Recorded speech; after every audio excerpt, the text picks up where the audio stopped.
మీరు దేని బట్టి ఎక్కువ ప్రభావితం అవుతున్నారో చూడండి.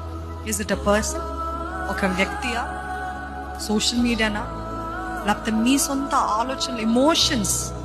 ఎప్పుడు చూసినా నాకు బాగాలేదు, self pity, I am not this, if my parents would have done that. నా జీవితంలో నా తల్లిదండ్రులు అలా చేస్తుంటే ఎట్లా ఉండేదాన్ని నేను, నా భర్త ఇలాగుంటే, ఆయన లాంటి భర్త నాకు దొరుకుంటే. చాలా మంది you got it right, the challenges of a pastor's wife. ఒక పాస్టర్ భార్య యొక్క సవాళ్ళు, కష్టాలు ఇలా ఉంటాయి. నాకు కూడా చెప్తారండి, మళ్ళీ నేరుగా నాకే మెసేజ్ పెడతారు.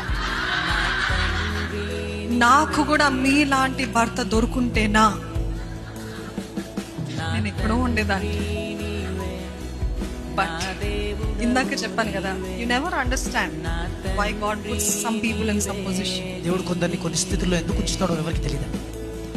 పై రూపాలు చూస్తారు మనుషులు, బయట కనపడే గిఫ్టింగ్ చూస్తారు, బయట కనపడే టాలెంట్స్ చూస్తారు, బయట కనపడేవన్నీ చూస్తారు, కానీ అసలు మర్చిపోతారు హృదయం ఎలా ఉంది. Is there purity? Is there no jealousy? Is there no selfishness? దేవుడు చూసే రీతి చాలా వ్యత్యాసం ఉంటుంది. We will understand as we grow in the spirit. You will not understand over night.